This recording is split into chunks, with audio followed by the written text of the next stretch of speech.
How's it going, everybody? It's Nick Daniels here yet again, bringing you folks another little topic video here. It's going to be a quicker one because we're on 10% battery.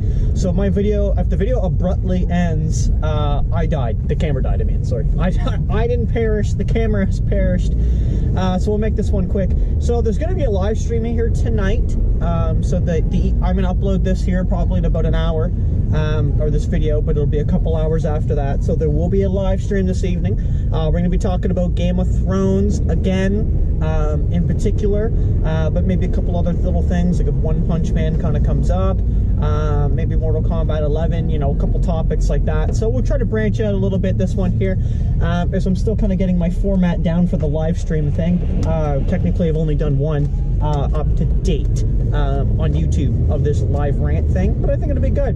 And I'll just make sure to moderate chat too, just in case anybody comes in with profanities or something. We'll get them right out of there, because that doesn't need to be there.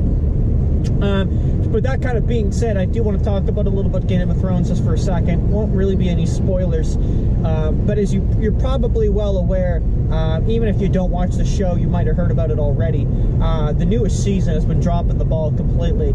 You know, there's a point that I like something, but I can still respect that someone else has got a problem with it, or myself, right? And that's completely what's happening there with Game of Thrones. This Game of Thrones has been really hot, man, of the adaptation of the book, right? Actually, like, I don't always believe that a book needs to go hand in hand with a TV adaptation. If you look at Thanos in the comics, he's not identical to what you see him in Infinity War and Endgame, but it's still kind of like the same end goal, which makes sense.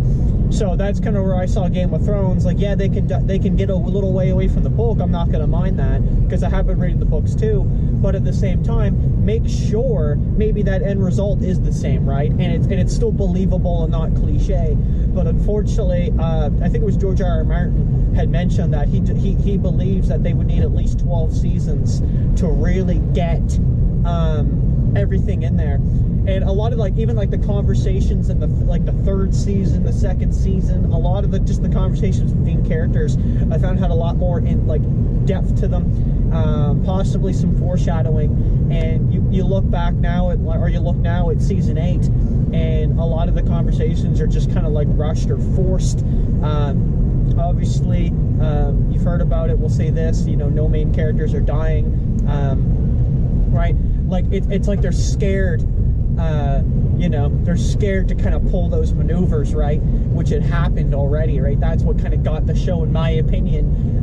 Like, if you didn't read that book, that's what got a lot of people into the show, right? They saw that, they heard about that, and they said, you know what, I'm going to give that a shot. They start seeing things happen that you normally don't think are going to happen, and they're like, you know what, I'm hooked. Anyway, so it's giving me the battery warning, so we're going to close her there, folks. Come on in for the live stream tonight. I'm going to talk way more about this stuff. Thank you so much for watching the video and supporting the channel. We'll see you in the next one. Peace.